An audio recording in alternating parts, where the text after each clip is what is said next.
Hello everybody, welcome back. I am Mr. Red Claw. Welcome back to Formula 1 2020. So today I'm going to be doing a little something a little bit different.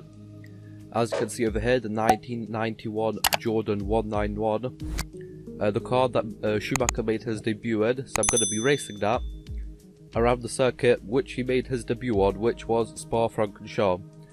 So yeah, I'm gonna head right into it. I'm not really sure. I'm gonna turn qualifying off, so it's just gonna start us where it's gonna start us. So yeah, let's get right into it.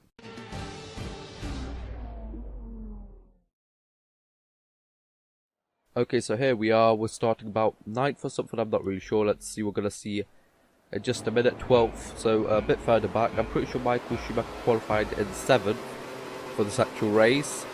So it's lights out and away we go for a 5-lap race around Spa. So yeah, Michael Schumacher, I'm pretty sure debuted in 7th, but on lap 1 his clutch failed. I'm pretty sure it was lap 1. Yeah, his clutch failed and he couldn't continue on with his race, so he had to retire in his first Grand Prix. But because he qualified so high, that meant Benetton, another team at the time, really liked that, and yeah, they kind of just took him for themselves. I'm pretty sure they had to like pay Jordan some money to get Michael out of his contract. But yeah, he switched just after one race to Benetton, and of course he won 2 titles with them. As you can see, there's actually a Benetton right in front of us on the left over there. One of his cars, I'm not really sure which one that is. But yeah, what else? We squeezed down the inside over there up to P8 already, so yeah, we're doing quite good. And there's another Jordan in front of us over there. So yeah, it was a really good qualifying by Michael Schumacher in his first F1 race, and yeah, so let's try and see what we can do in this race over here. So we're battling for P7 over here. And I'm pretty sure I can just go around the outside. There you go, up to P7. We're doing quite good. This AI is just kind of not sure what it's wanting to do. Now, can we go around the outside of this one too? It looks like we can. There you go, up to P6 already. We're already 2 seconds down on P5, so we're going to have to catch up to him. Which shouldn't be too hard.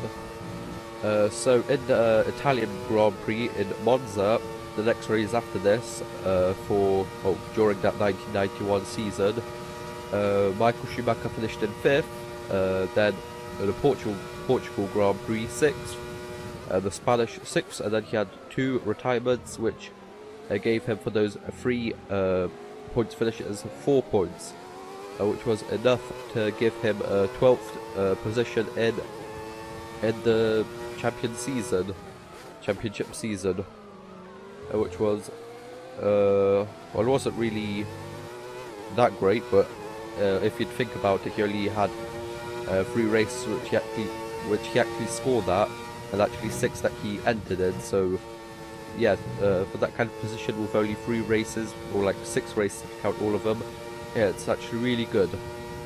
So let's see if we can catch up and overtake P5 over here. I think we're going to outbrake him. Yep, okay. There you go, up to P5. Now 3 seconds ahead of us is P4. So let's see if we can catch him up. Nice move. Good job. Which should be easy enough maybe. And there's another half a second in between P4 and P3.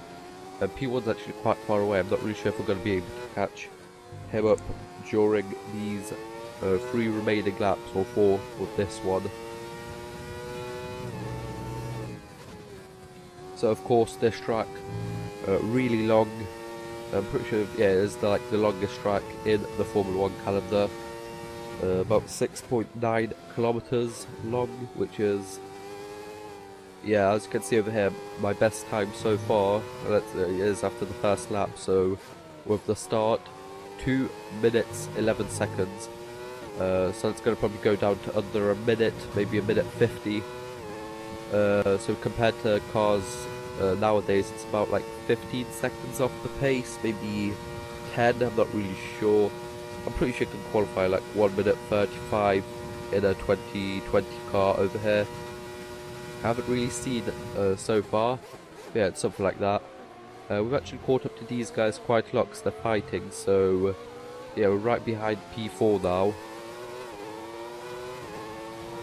And there you go, we actually set the fastest lap at 2:01. So yeah, I'm pretty sure like a 1:55 would be like the fastest you can like go over here in this kind of car.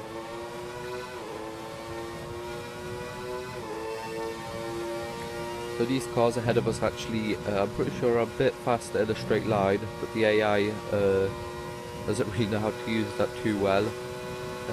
I guess at the level I've got it set on, they don't really know. I've got it set to about 50 or 60 or something like that, just to give me, or just to like, I normally play on 95, but, or no, 90, but yeah, just turn it down a bit just to make it a bit more fun, because like that, yeah, I would overtake them. It would just take quite a lot longer to overtake them, and I'd only overtake a couple, and over here I've already overtaken a lot. So over here, fighting for P2, I thought we'd have a better run out of there, but we actually don't. But we should be able to catch up to him soon enough.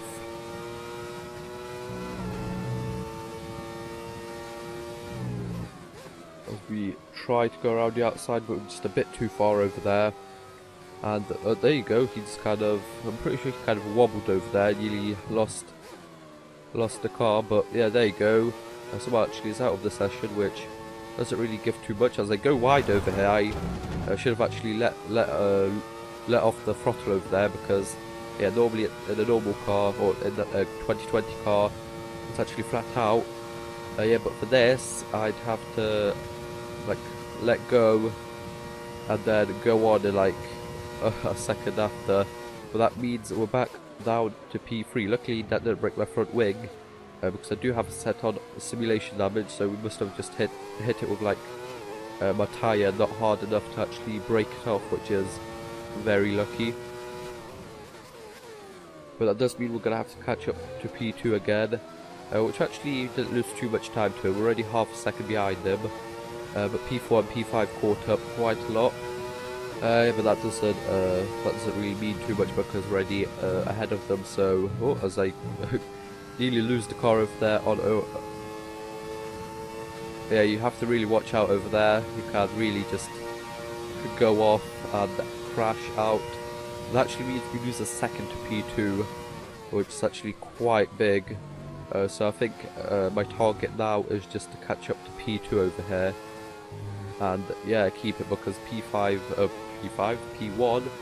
is 6.5 seconds away, which is just too far away. As I go down the inside over here, there you go. That was a really good overtake, a bit of contact, but we managed to get past without any damage. So yeah, talk about the 1991 season. Of course, Ayrton Senna won that round for that season with 96 points. Second was Nigel Mansell with 72, so it was actually quite a large margin between the two drivers. And then third came Riccardo Patrese with 53, so that was nearly half of what Senna got. I mean, those were races back then. Senna only had one retirement that season, and his worst was a 7th. And Nigel Mansell actually had quite a fair amount of retirements. I'm pretty sure it was 5, and he got disqualified once. And Patrese, yeah, he retired about 5 times as well. So yeah, they couldn't really, they won a couple of times, but they just didn't have enough pace to keep up with Ayrton Senna. As we go on to the final lap of the 4th lap, so we're going to go on to the 5th and final lap over here. This is your final lap of the Yep. race. So yeah, I'm pretty sure we're not going to be able to. Well, I know that we're not going to be able to catch up to P1. I'm not going to be able to catch up 6 seconds, make up 6 seconds in one lap. We'd have to crash out or something. Yeah, I'm pretty sure that's not going to happen. So yeah, let's just see how close we can get.